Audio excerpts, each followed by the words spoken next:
88 शब्द प्रति मिनट शुरू। उच्चतम न्यायालय ने राजेंद्र प्रसाद के मामले में मृत्यु दंड के विभिन्न पहलुओं पर सविस्तार विचार करते हुए अपना अभिमत व्यक्त किया है। अतः इस वाद के तथ्यों का उल्लेख करना उचित होगा। अभियुक्त एक घोर प्रवृत्ति का अपराधी था जो आजीवन कारावास की सजा भुगत रहा था और सन 1972 में गांधी जयंती के उपलक्ष्य में उसकी कारागार से रिहाई हुई थी।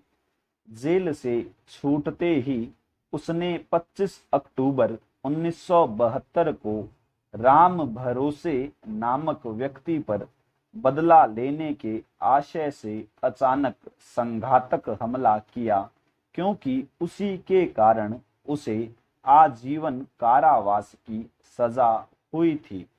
राम भरोसे ने किसी प्रकार स्वयं को अभियुक्त से छुड़ाया और भागकर अपने घर आकर दरवाजा बंद कर लिया। अभियुक्त ने भागते हुए राम भरोसे का पीछा किया तथा उसे दरवाजा खोलने को कहा। इसी समय मनसुख नामक व्यक्ति ने बीच बचाव करते हुए अभियुक्त की राम भरोसे से बदला न लेने के लिए विनती की, लेकिन अभियुक्त ने इसकी परवाह न करते हुए मनसुख पर ही चाकू से अनेक वार किए, जिसके परिणाम स्वरूप उसकी मृत्यु हो गई। इस प्रकार अभियुक्त राजेंद्र प्रसाद ने मृतक मनसुख की हत्या इसलिए कर दी क्योंकि वह उसे राम भरोसे पर हमला करने से रोक रहा था। उक्त वाद में उच्च न्यायालय की ओर से 2:1 के मत से निर्णय देते हुए न्यायमूर्ति कृष्णा अय्यर ने विनिश्चित किया कि चूंकि कारागार अभियुक्त की आपराधिक प्रवृत्ति का निवारण करने में असफल रहा था, इसलिए इस क्रूर हत्या का मुख्य कारण कारागार की यह विफलता ही है। अतः अभियुक्त को मृत्यु दंड के बजाय आजीवन कारावास का दंड दिया जाना ही उचित है।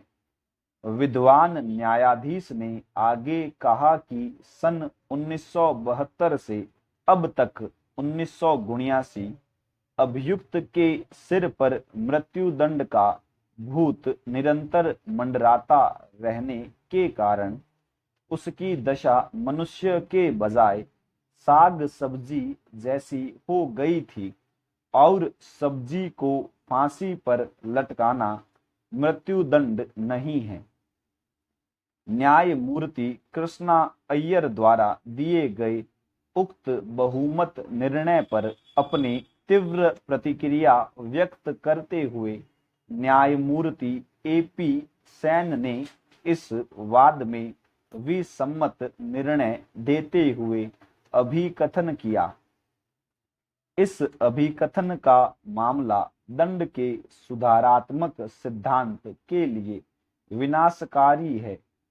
दंड ऐसा होना चाहिए कि वह अपराध की पुनरावृत्ति को रोक सके, वह समाज के अन्य लोगों के लिए चेतावनी का काम भी करे।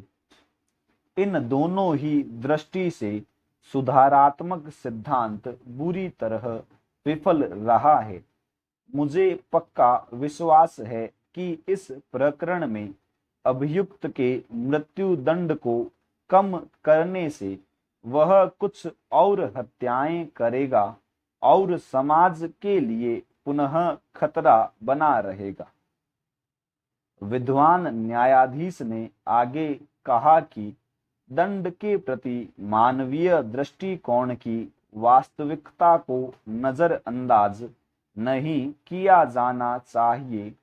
यदि कोई व्यक्ति किसी निर्दोष व्यक्ति की नृशंस और पूर्व नियोजित ढंग से हत्या करता है तो उसकी बर्बरता से न्यायालय की आत्मा दहल जाती है, अतः उसे अपने कृत्य का परिणाम भुगतना ही चाहिए। ऐसे व्यक्तियों को जीवित रहने के अधिकार से वंचित किया जाना चाहिए। यह कहा जा सकता है कि उपरोक्त वाद ने उच्चतम न्यायालय की मृत्युदंड के बारे में अपनी न्यायिक अभिव्यक्ति का उचित अवसर प्रदान किया। न्यायमूर्ति कृष्णा अय्यर ने इस वाद में मृत्युदंड को संवैधानिक दृष्टि से भी अनुचित ठहराते हुए कहा कि इससे अनुच्छेद 14, 19 व 21 के उपबंधों का उल्लंघन होता है। सारांश रूप में यह कहा जा सकता है कि इस वाद में बहुमत के निर्णय के अनुसार मृत्युदंड को आजीवन कारावास में परिवर्तित किया जाना संवैधानिक दृष्टि से तथा भारतीय संस्कृति को ध्यान में रखते हुए भी न्यायोचित माना गया। उपरोक्त निर्णय को सन 1979 में ही निर्णित 2 अन्य वादों में भी लागू किया गया।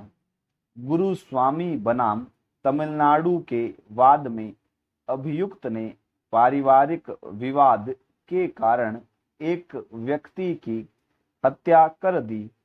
उसे उच्च न्यायालय ने मृत्युदंड दिया, लेकिन अपील में उच्चतम न्यायालय ने अभियुक्त की सजा को आजीवन कारावास में परिणत करते हुए कहा कि अभियुक्त के सर पर मृत्युदंड का भय 6 वर्षों तक मंडराते रहा। स्टॉप।